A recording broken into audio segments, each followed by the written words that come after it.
jump right in. Without getting too deep into it, because that's the whole point, is to dive deeper into it.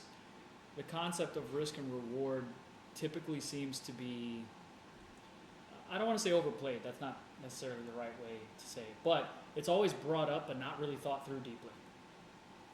People say, oh, if you don't take risk, you don't get reward. And you talked about the employee mindset, and you talked about how people don't take risks in regards to seeking an employer. They just kind of, oh, hey, I'll sign the contract. Yes, I want the job.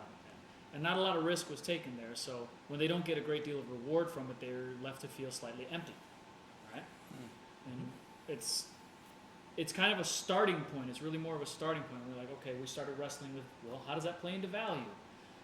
Is risk and reward a part of your value system? Is your value system based on risk and reward? And then we struggled for a little bit to kind of understand which came first, the chicken or the egg here. And that kind of leads us to where we are now, where we're discussing, okay, well, what is the value of risk and what is the risk of value? Because they do play off of each other. And when we talk about value, we're talking more on a subjective level. We're not talking completely objective, right? Would you agree with that? We're talking everyone's individual value, what you hold in your worldview as valuable, is based on, to me at least, is based on how you hold risk and reward in your own life.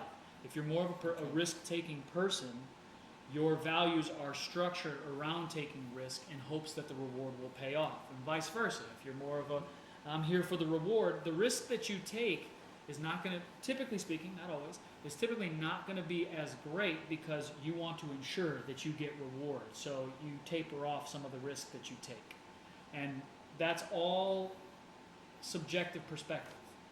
And then the wrestling part is kind of where I was like, oh man, we really struggled to determine and are still struggling, and I guess that's what we're going to be working through is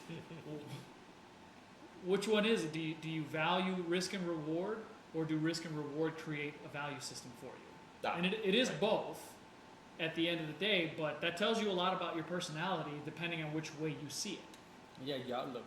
Yeah, your perspective, your perspective of it. And you had some really interesting points there, just to kind of go into some of those there. And you guys came up with it. Well, yeah. It's all me. I'm awesome. I want to press you though. Well, yeah. Not like press, but I want to kind of get a better understanding of what you meant by contract, because I think I understand what you mean when you say the employee mindset and entering into a contract, and we kind of came up with that together. Mm-hmm. But on a more metaphysical level, what do you mean by the contract? The agreement with the employer? Or? Yeah, so the way I look at it is everything's a deal, pretty much. Whatever employment you have is a deal. If you're employed at Home Depot, you signed a deal. Like the employer gave you a deal. They said, here's what we have to offer you. And then you looked at that and you said, great, I'll take it. And you signed your life away to Home Depot. Right. From my perspective, right? The same goes with any kind of job that you may have. Any time where you're not the one that's creating some kind of value and creating some kind of either self-employment or running your own business, that kind of thing, right? As long as you're an employee, it's always a deal that you're basically handed. And you can shop around, you can shop for deals, right? And have people bid each other up if you're that much of a wanted person, I guess, which if you are, that's great. Job hunt. Right, exactly. And some people get, they'll be complaining because, oh, I'm getting paid $12 an hour and this sucks and I want something better. And it's like, okay, well, go out there and start looking for something better instead of sitting around and complaining about it because that doesn't solve your problems. Go bid people up and see what happens. Because you never know what'll happen. You never know what deals are out there. It's literally like it's almost infinite how many deals are out there. And the same goes with things like real estate. That's all a deal too, right? When you're buying a house, you make them an offer. They can accept or reject that offer. They can counter your offer. You can choose to say screw this and throw the counter away, or you can sign it, right? I mean, right. It's all a deal. It's a negotiation. Right. Okay. Well, you the $12 an hour person. Mm-hmm. I deserve more. Okay, are you underpaid or are you undervalued? Why are you asking for more than $12? That's where I start asking those questions from the employee mindset. Is like, do you feel like you're underpaid? Are you not making enough money? Or do you feel like you do enough work and you're undervalued and that equates to more money? See, that's the difference between the risk and the reward to me. Is like, It's not about the money. Yes, I deserve more dollars, so to speak. But it's because I Why, should be right? valued more for the Yeah. amount of work that I do, not because I show up to work on time and I do everything you told me to do. No, that's in the, like you said, in the initial contract. Yeah. You said to work here, you were going to do A, B, C, and I was going to pay you this As amount. much an hour. We're living up to our bargain. You want more than that? Let's renegotiate. Right. Right. And people are not willing. People Right. don't. I shouldn't say that they're not willing to. They don't know how to, and they feel ashamed or whatever. You know. And I've been there, right? I've been in that mindset where it's like, well, I think I deserve more, but I don't have the courage to ask for a raise, basically. Because when people actually ask, if they come in and they say, look, here's what I'm doing for you, and you can prove that you're providing them with a lot of value, they'll say, oh, that's amazing. Yeah, you can have your $2 raise, it's fine. I'll give you, they can counter again, right? I'll give you $2 more per hour. And you could say, no, I want 3. Okay, how about 250? Okay, Negotiate. Right. And we get stagnant in our job, and that's what the thing I hate most about the employee mindset is the fact that as an employee, you're just exchanging time for money. That's all you're doing. Yeah. And number 2 is how it doesn't teach you how to, what's that old saying, pull up your bootstraps or whatever.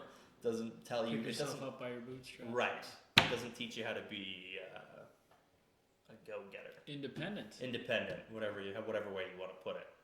Well, okay. You used the word courage in there.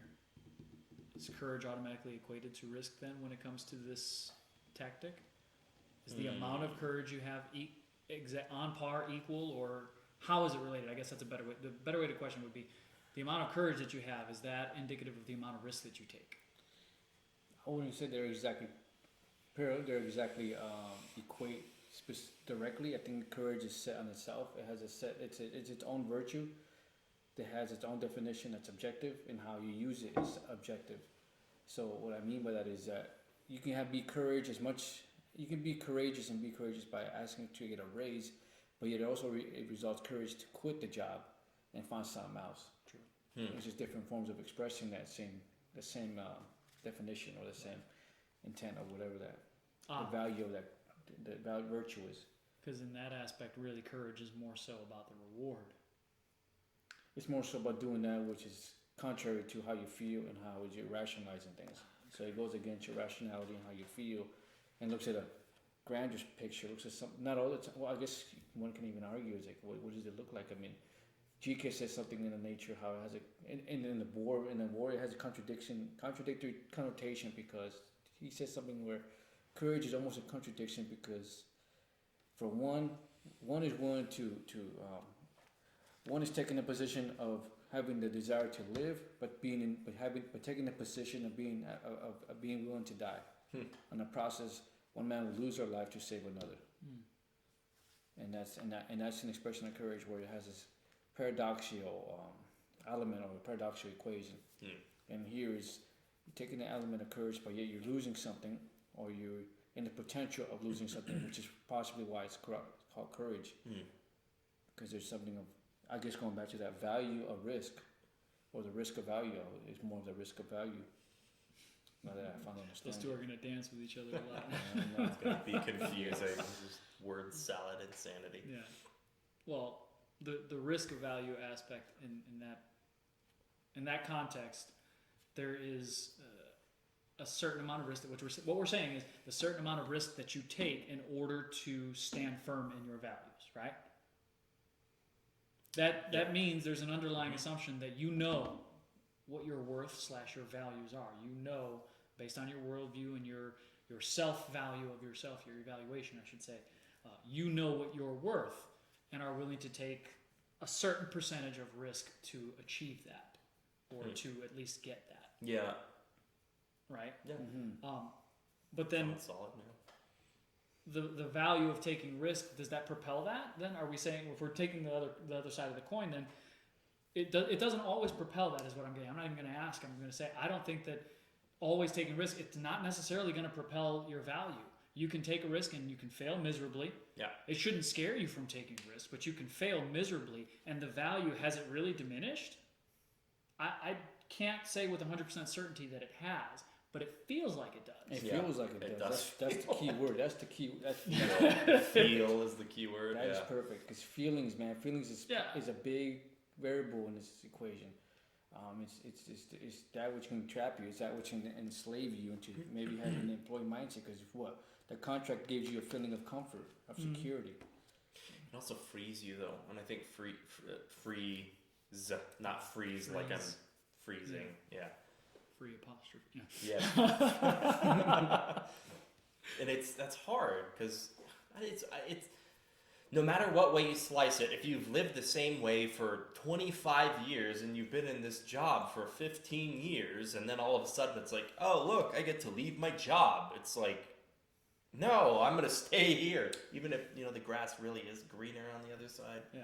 A lot of people do that. A lot of people strike it gold, and then all of a sudden it's like, it's fake. I don't know what to do. I've never struck gold before. Run away, and they go back to whatever they were doing before. And it's a shame, but it happens. Well, then, wouldn't it be wise? I would say it would be wise then to realize you can always go back. In those situations, not in every situation, but in a situation like that, you can.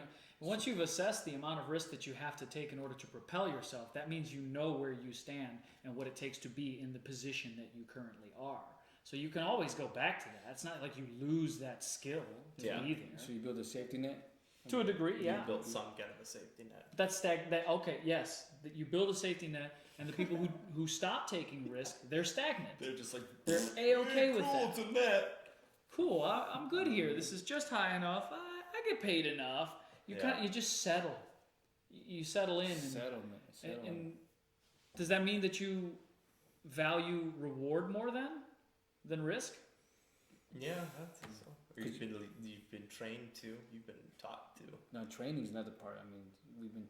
Have you? I guess I'm assuming. I haven't read many business books, like Rich Dad, Poor Dad books and things of that. Kiyosaki, which is I know it's very valuable stuff to read, and I'm in the process of getting more. But I assume that a lot of it gives the same kind of a. They should purport the same thing about how a lot of our reasons why we accept the employee mindset is because we've been trained since elementary. Yeah. And even definitely. our parents give us that we have these rudimentary parts to play in, and it's all based on the authority, and they gave us and tell us when to take our breaks and lunch and all this sort of matter. Very similar to how work works, the workforce works. So when you adapt, when you move from that, 12 years is a long time to be in an institution.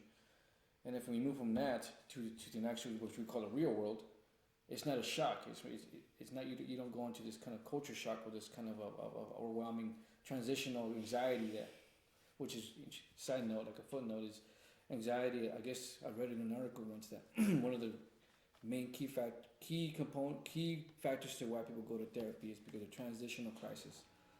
Be it marriage to divorce, college to the workforce, one town to another town, whatever the transitional factor is.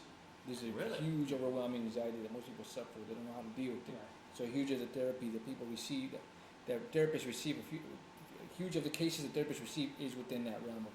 It's a huge percentage of transitional, but that's a whole nother to this whole point of the institution from the K to 12 into the workforce won't have that kind of dynamic, but it seems to have it from college to the workforce. Right. Because again, why is that? I guess why is college different than high school?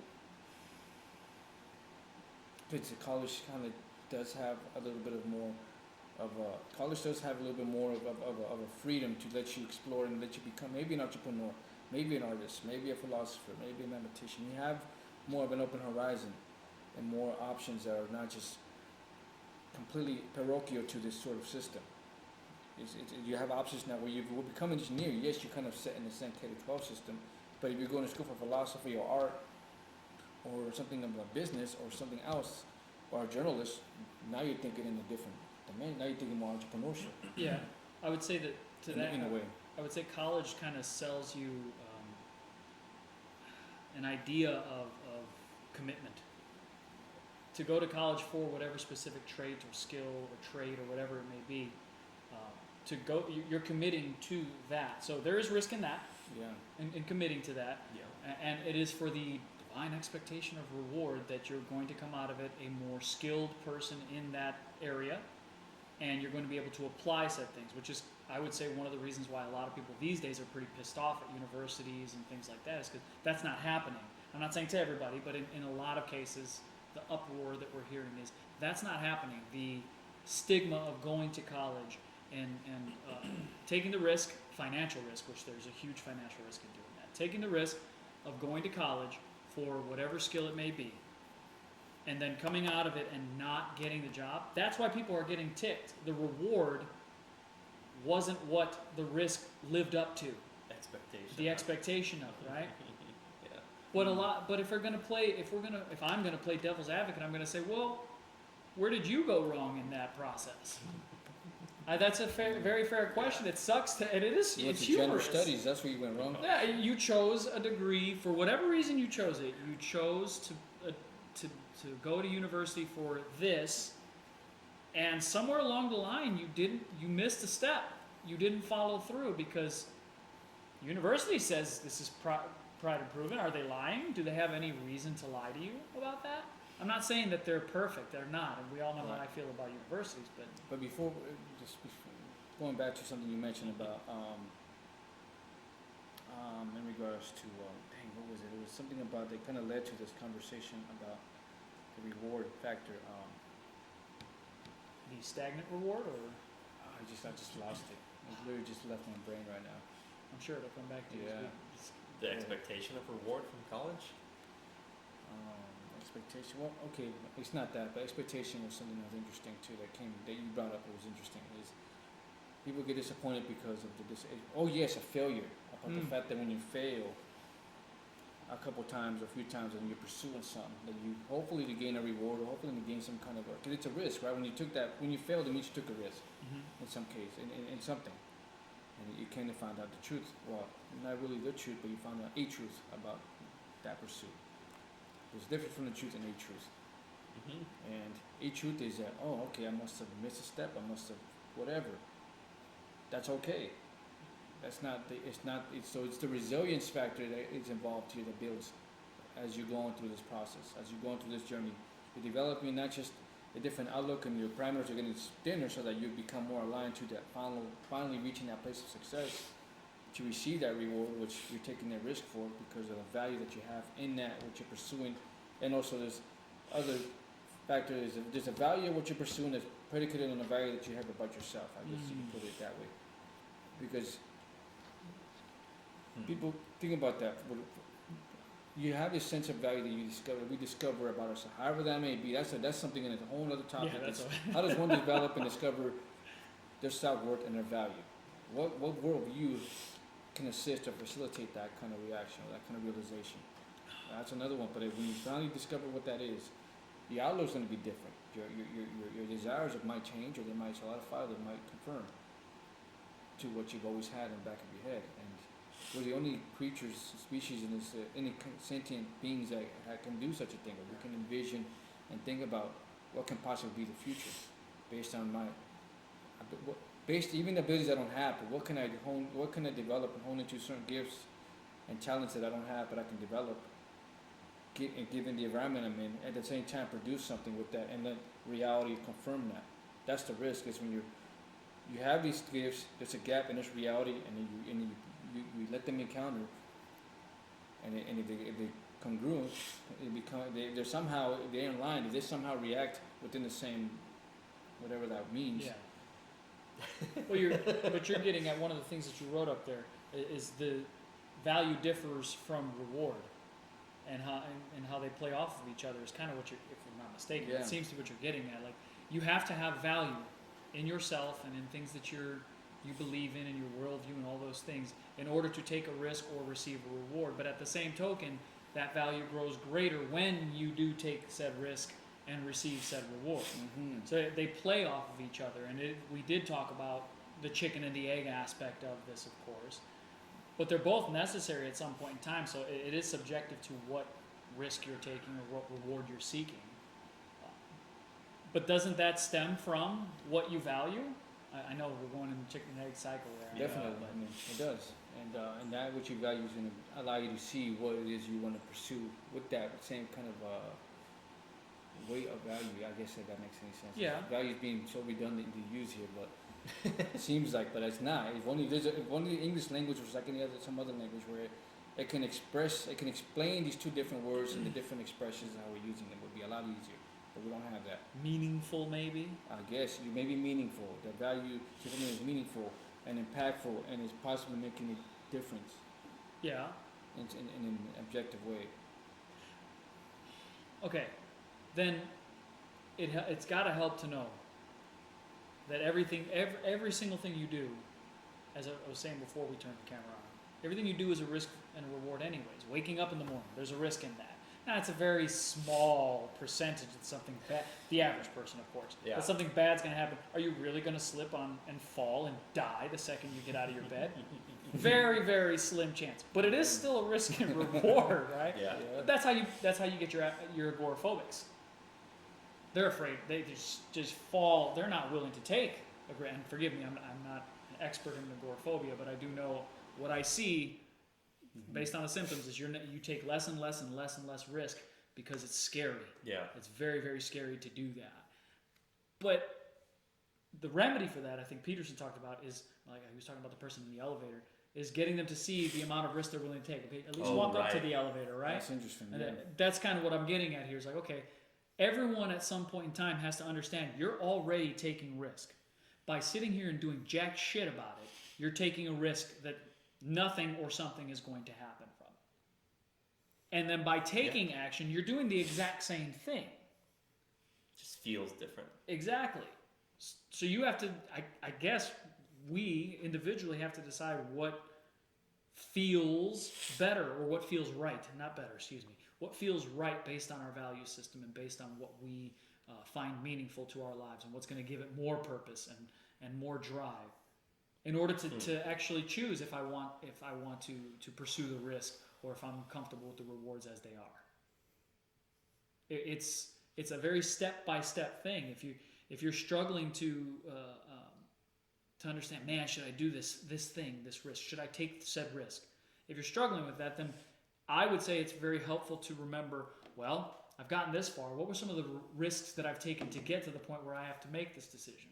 All right, based on all of those things that brought me here, all of those little risks that brought me to the point where ultimatum time, are all those things worth it? Was the time invested into it worth it? Was the risk taken worth it? And do I continue forward? So the worth, the value. Yeah. I think you need. I think for most people to break past that barrier, they need some kind of coach. They need some kind of mentor to be there alongside them. I guess you don't 100% need it. There are the insane people who can do it without it, but most people need someone there to just hold their hand. And I think that's one reason why the whole life coach thing has become the most popular entrepreneur, like self-employed guy just calls himself a life coach and just goes about his merry way. Life coaches for every for like literally everything. And it's just like, I'll hold your hand while you walk through this. That's all it is. And they write the books as well to just continue on and make it spread. Yeah. How does one find a life coach for this particular area? Let's just say for entrepreneurship. I have no idea. You can find people who will do it for free. You can find some old guy and he's just like, he's excited and he gets a thrill that you're so interested in whatever entrepreneurial thing he's doing, right? It's like a more of a human connection rather than a give me money and I'll be your friend for a little while kind of thing. Mm-hmm. And you're seeing the man grow, or the woman or whatever. Whoever the person that your little protege. Yeah, it's cool. Basically, what you're saying is you found someone who values that thing as much as you do, and they happen to be more experienced in it, so they're willing to teach you that or show you how to gain that experience. Right. Yeah. Right. It's then, let's go right back to it, then you had to have taken some kind of risk to get yourself to the point where you're looking for someone to help you keep going. So that's there's a step. That's a step. A step, yeah. Not the step. One. Don't stop there, because that's, That's a small step, because you haven't taken any risks yet. but you're at least taking a step towards that direction. And in that, it goes back to the analogy you gave at Peterson, where he talks about the woman approaching the elevator. Is they see they I think I remember correctly, they went to as far as to just the first day they just went to approach the elevator, and that was enough. That was already overwhelming. Okay, next tomorrow we're gonna take a few steps towards the elevator. Okay, and then we get to the point where we get to touch the elevator. Next we're just gonna just step in and step out, but it's each step is gradually. Because the minute she took that first step, that was enough to challenge that catastrophizing thought that she has, or that falsification of what she thinks will happen. And when she took that first step, that was the first step of challenging that. So now she has something to base out that, some kind of a content to base from and challenge that, which was dictating all of her thought process. Or someone who's supposed maybe it's completely possessed by fear, for lack of a better word. So the reward wasn't necessarily getting into the elevator in this case. The reward was overcoming fear. Fear of, and hence why this is my personal worldview, sorry. Hence why pursuing the reward itself doesn't typically yield as good of results as understanding the risk. Again, that's a subjective worldview. So would you say it's a byproduct, kind of like happiness? Yeah, it should be. Yes, it is. Because I have an outlook that would say, if you're pursuing the reward all the time, well, proceed with caution, because you have to do certain things and you have to everything has to align for you to achieve the reward that you think is going to happen. Everything. And everything that you played out in your head has to play out the same way. And we talked about how there's way too many variables for that to actually happen all the time. So that's why risk is always involved in that, right? But, and I'm losing my train of thought, but I'm trying to catch it back up there. The reward, yes. In pursuing the reward factor, or always pursuing rewards, you kind of get lost when one thing goes awry. And the next thing you know, you're forced to take a risk. But you didn't acknowledge the fact that you had to take risks anyways. That's why you get so lost and convoluted in it. You're going to do both either way. Both are going to occur. It's a matter of prioritizing. Prioritize the risk over the reward.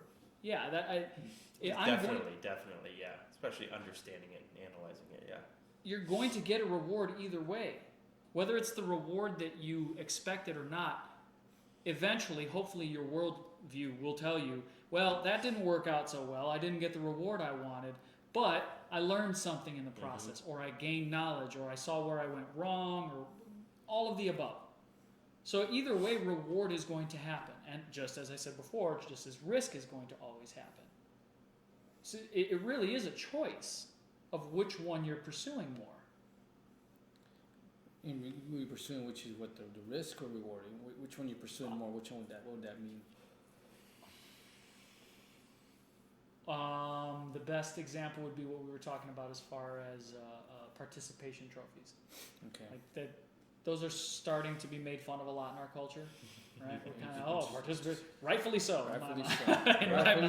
Rightfully so. Well done, George Carlin. But yeah, thank you. Rest in peace, big guy.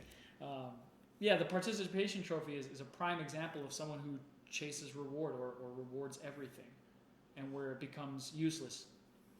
Unintended consequences, as you would usually say, unintended consequences of giving someone a participation trophy. That doesn't mean, though, don't give the third place person a reward.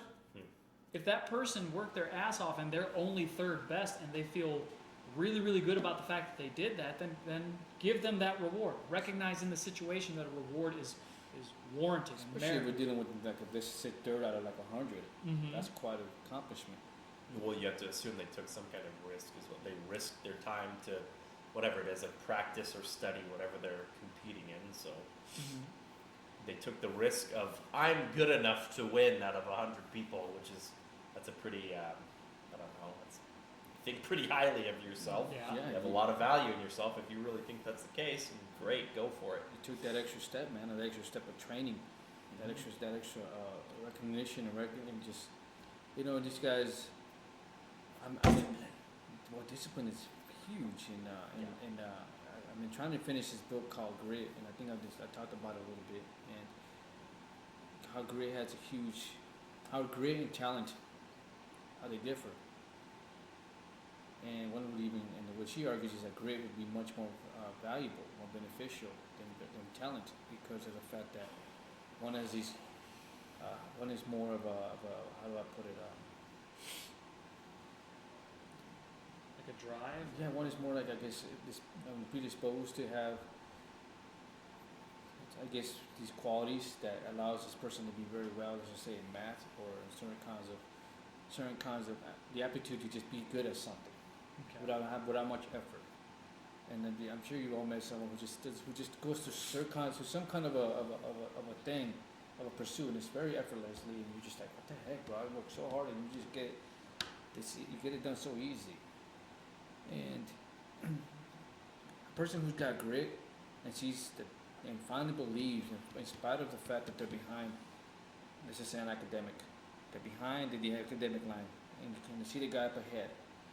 Like, you know what, though? I'm better than this. I'm valuable. I know my value is what I'm worth something. And I'm going to work very hard to at least achieve that same status as that guy is, or the same level as that man is, or woman, whatever. And maybe even if I'm going to take risks, if I'm going to get more confident, I might even go further. But even being on par with that person, it's already a success.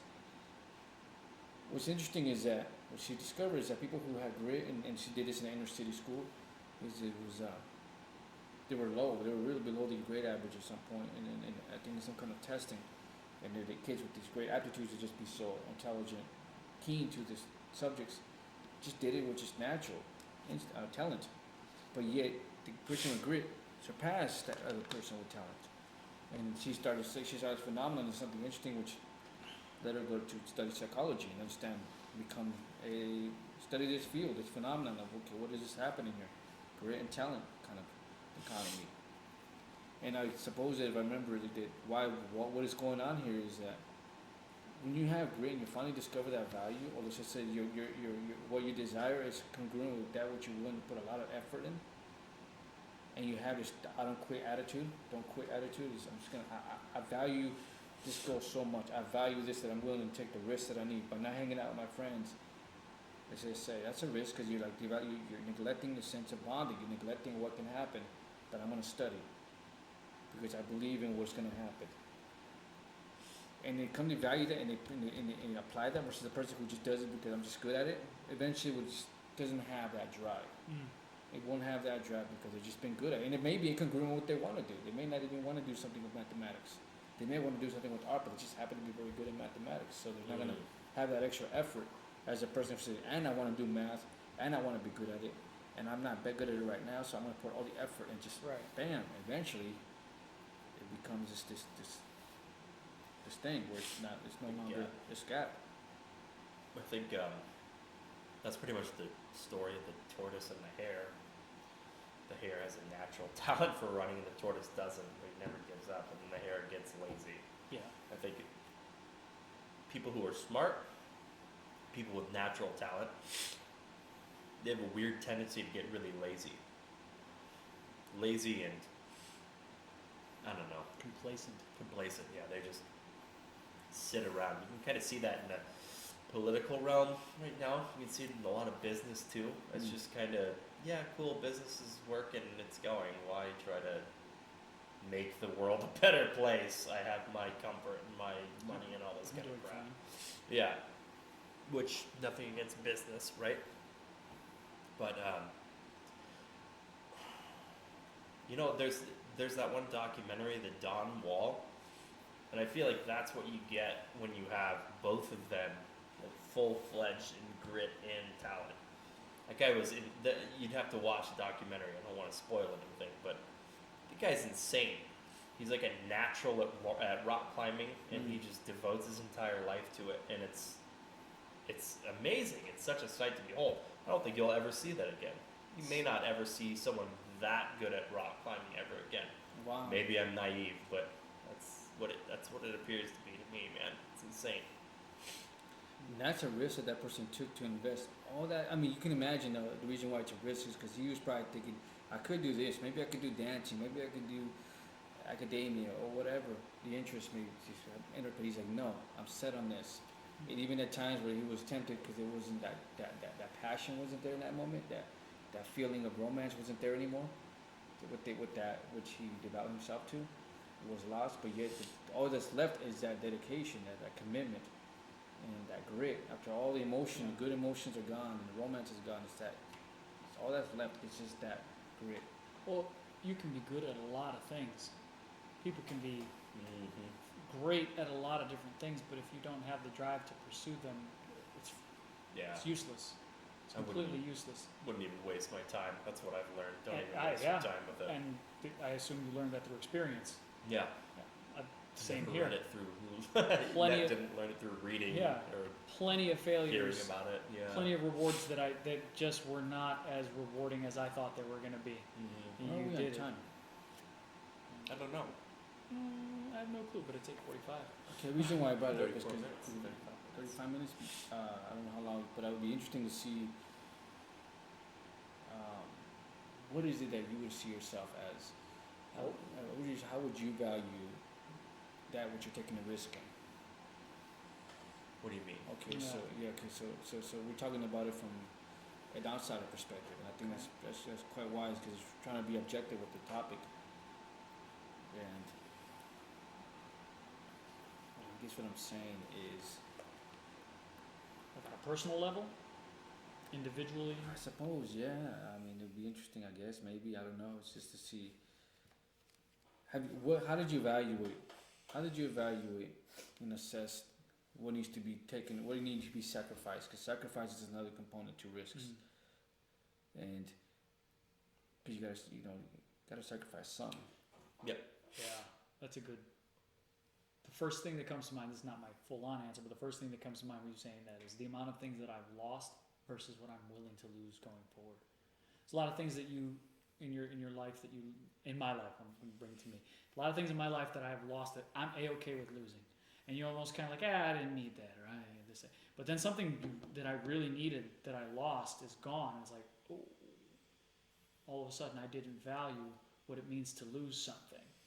Just because those particular things that I lost that didn't mean anything to me, just because that happened doesn't mean that same process can't happen Right. to something that really does mean something to me. And then once that kind of helped me establish my guidelines of what means something to me, then it's like, now all of a sudden my risk is guided around keeping that and ensuring that part of my foundation, my core, stays intact, because that's not worth, to be honest, that's not worth living without. That's where the ultimate risk and reward lives for me. It's like, is it worth living for? And then at the same token, that means it has to be worth dying for. Those two are hand in hand. Yeah. And very, very few things in life are really that dire. So that's why it's become easier to choose certain risks. Because after you've lost things that almost are that dire, like plenty of times we talk about depression, obviously that comes from a place of loss. Whatever kind of loss it is, depression, you feel a loss of some kind within you. And once you've gotten to the point where you've contemplated suicide, again, subjective experience there, and you've survived that, you have a pretty good idea of what means something to you and what you're willing to risk. Because I know, I'm not willing to go back to that place. I'm good. I don't need that anymore. So I'm going to put it in the other perspective and say, I'm willing to risk this, and I'm willing to weigh risk versus reward. Sure, I'm not going to just say, I'll just risk everything, because that would be the complete polar opposite of what I used to be. And that's just as detrimental. I found just as much fault in the excessive amount of not taking risk as I would in taking too much risk. That's just like a starting point for me. But I had to have lost something in order for me to even understand that. Many, many things. I guess one can even connect to failure. When you fail towards a particular goal that you're trying to achieve. And obviously, when you find a goal, you set a goal, you write it, then you can only weigh so much of the risk factors involved. You can only weigh so much of that gap. And before you have to at least take that step and see what happens.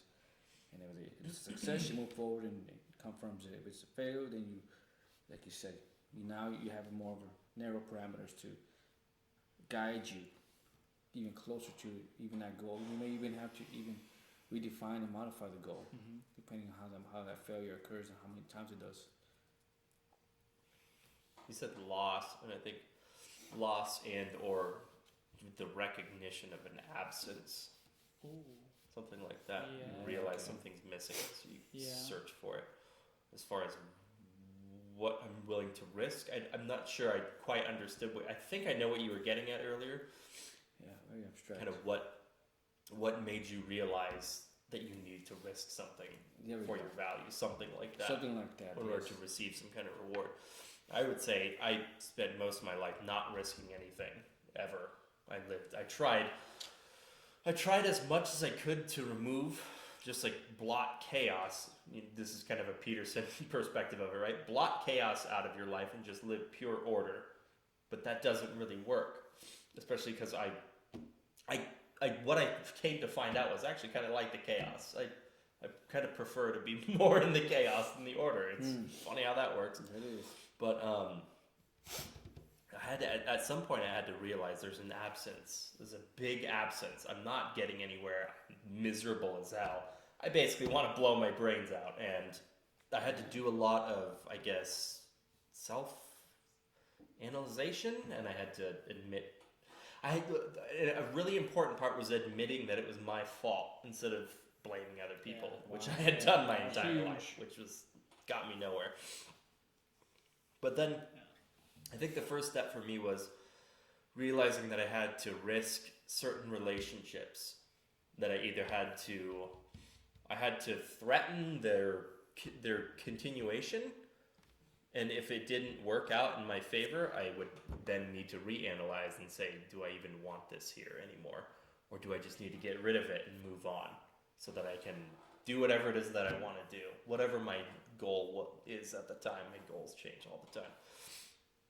But then I had the Christian experience, we'll say, right? Where I took the risk of, well, I'm atheist. What does this Christianity thing look like? So that is a risk in a way, because all the people I knew were atheists, so it's like I'm threatening every person that I know, even continuing to have a relationship with me in the future. So I did that, and I found that it was way more valuable, and then a new risk arose after I had kind of made that transition, which is something I know you talk about, being tier 1 and tier 2 Christian, which was the realization of, I'm supposed to be risking everything for the sake of God, right? Whatever that means.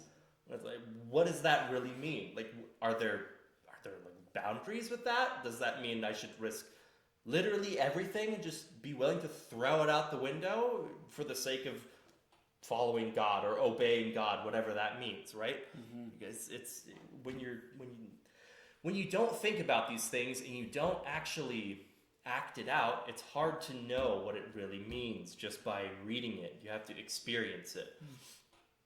So I did some things that were kind of crazy, and I thought it was like my life was ending, but it's like, no, it's all good because God has me in his hands. And all this stuff that we always just nonchalantly throw around, it actually has meaning, and it's actually true when you live it. It's amazing. It's actually true. But so I quit my job, and I had nothing to replace it. And then I had to go out and find a way to make money. And I made my little mistakes and stuff, and I learned from them. Now I'm in a really good point, and I wouldn't trade any of it, right? I would do it all over again a million times because it's completely worth it. Anyway, so I had to accept the fact that my worldview, right, my values, told me that I had to risk literally everything for the sake of obeying God. Whatever that means. I know I'm repeating myself, but No, it's good. I've found it again, even after marriage. I had this is a little personal, I guess, but that's okay, right? The conversation with my wife recently, because we kept getting tripped up on some issue. I don't remember what it was, but I just remember encountering the same issue a million times, and it was driving me nuts. So I basically said, look, I'm going to risk this entire marriage right now if this issue keeps going on, and I'm going to do anything I can to stop this from happening. It was kind of a big deal. I don't remember what it was. But it was like, okay, well now risk your marriage for the sake of obeying God. Okay, I'll do that. Let's do that. Risk every relationship for the sake of obeying God. okay, I'll have to do that, I guess. Going forward, I'll have to do that. Now I have the realization with my 2-month-old son of the story of Abraham and Isaac. It's like, could I do that? No, I don't think I could. That's one spot where it's like, I don't know if I could do that, man. That's intense. That's a little too I intense guess for me. you reached a sense, I don't want to call it a limit, but you reached a certain threshold that's not willing to at least push towards in regards to risks. Better give me a Yeah. darn good reason to do that. I'll Which tell you is- that. Yes, and it had a lot of theological. Yeah, it's theological thick. It's stuff, very density. thick. It's a very dense story, and it's not the tugboat. But it, He went up the mountain with his little picket and his little hatchet and went to murder his son. It's a cartoon. It's like it's It's not quite VeggieTale enough for you. yes, Veggie Tales. Oh no, Oh, you know about that? That's awesome. I don't even know about that. Veggie Tales. Everybody knows about VeggieTales. Because more than half of them are fruits. They're not actually vegetables, but that's different. I don't know. Really? That's the first thing I tripped up on. But that's besides the Okay. point. Conspiracy of Veggie Tales. Anyway, Okay. that was my own personal Wow, that was process. heavy. which Heavy, it's- but good. It's fascinating, man. Once you like, okay, Yeah, keep going. you don't have to. This is the thing that drives me nuts. This is the thing that drives me nuts about atheists and Christians both. It's like Okay. most of the Christians don't seem to understand what they're saying, and pretty much all the atheists that I've seen aren't willing to like take a bite. It's like you're trying to give them a little piece of cake, and they're like, "No, I don't want it." It's like I brought you a cake, and then the Christian gets discouraged. Like, "Fine, I'm not giving you cake anymore, and you're evil and you're stupid." No, you're stupid, and it turns out this like little childish Game. riffraff Garbage. instead of Interesting. like, what happens if you try it, right? What do you have to lose? You don't really have anything to lose other than relationships and such. I don't know. Just, I guess what I really want to encourage people to do is just try things. And if you're miserable, it's your brain and your soul trying to communicate to you that you're not doing something right, so stop doing the same thing that you're already doing now and try doing something different, even if it's scary and it feels risky and all this nonsense. Take the risk. It'll at least teach you something at the very least. Dang. That said a lot. That said it all. Pretty much. I think that said it all right there. I would add, man, that's awesome because I remember reading a book, Scott Peck, which is called, very famous book. I can't remember what it's called, but it's from Scott Peck. He's a kind of a spiritualist, psychologist guy from the 80s or 70s. The Road Less Traveled. Mm. And in there he says exactly the same thing about, the other chapter is called Depression, I remember. And he says that it comes from the unconscious state, depression does, because it's usually ahead of the game, it's usually ahead of perception or ahead of understanding the environment, understanding its consequences, understanding a lot of things about yourself and your relationship to the environment that you're in. Everything else, with even interpersonal relationships and everything else. And because the unconscious is ahead, what that means is that why he says it that way is because exactly what you said is that it becomes an indication. It kind of gives out these alarms of depression to let you know, okay, you're in a stagnant place right now. You're in a place that's stagnant. My soul, the soul, whatever, conscious self or the soul wants to grow, wants to develop, but it's stagnant. It doesn't like in the position it's in. It's like when your stomach growls when it's hungry, kind of a thing, in a biological sense. So you got to feed it. Yet the soul has the same kind of properties. It has That's the good to same kind of principle. But we don't take it as serious as the stomach because it's not, materialistic enough. It's not biological enough. We've been fed wrong about how we look at reality and how we look at risks. And I think we've been fed with this false ideology that it's all contingent. It's all a game that's contingent and in the way it's been set up. You're dealt with a certain set of cards in your hand, and what you deal with is that which is what you have. There's no way to change that. It's localized. It's set. And we've seen, and it's so strange that even the person who believes that doesn't believe it when he's watching an inspiring movie or reading an inspiring book. Yeah. He gets moved, and then makes you probably start hearing this person say things that was very out of his or her nature, I want to start a business, or I want to, and they never probably alluded to that. I was inspired by it. It's kind of very subtle, maybe. Like, I just always kind of thought about it'd be cool. I do that a lot. In a way where I say things that's very undertone, but really my soul's really excited about it, and it's like really wants, but I'm just very. It's only because it's safer that way. Because I don't want the catastrophe to be so. When it falls, that it has a big splash. Big splash, cannonball. Yes, I'd rather just be a small splash because I didn't make a big deal out of it. And if it does become something, you see what I'm saying? But when it does become a big deal, then it's just like, and it does succeed, and I really don't lose much in that regards. But I'm still taking a risk. It's just the way I'm expressing that risk is going to be very covert and very undertone, and not very full, because I'm not willing to risk my emotional side in this, but I'm fully, even though my emotional side is going to be affected.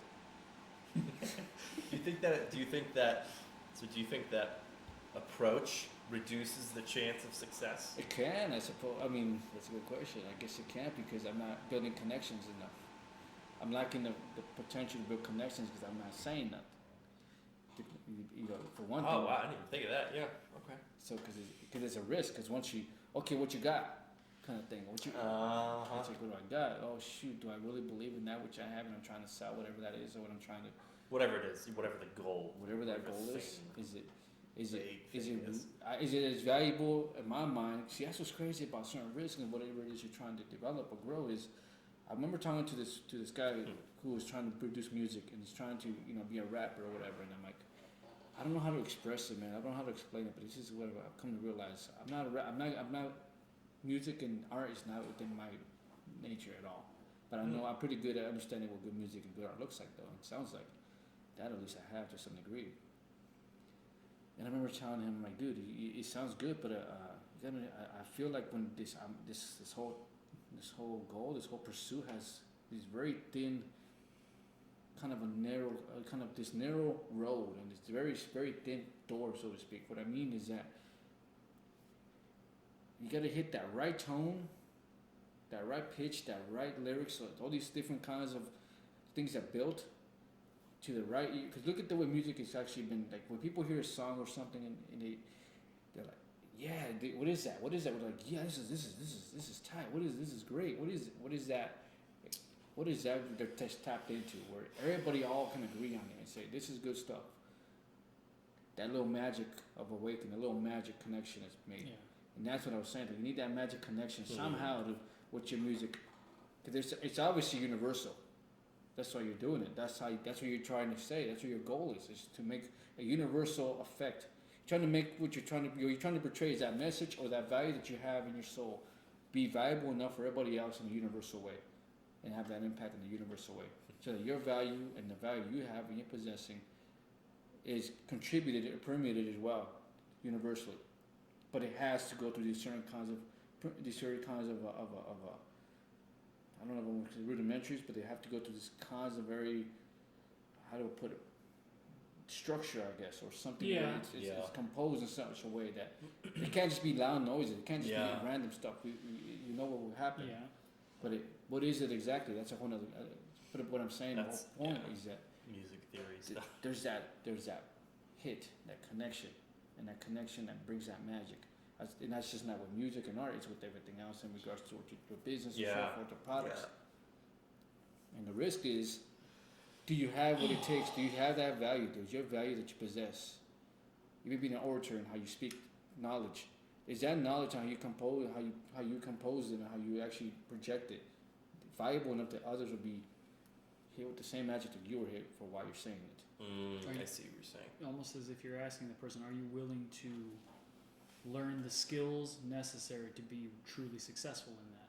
I can't tell you what that is, what those skills are, but I can tell you by in some weird way, by looking at that person, you can say, I see the ability, but I don't know if I necessarily see the drive or that grit that you're talking about to pursue the skills necessary. Yeah.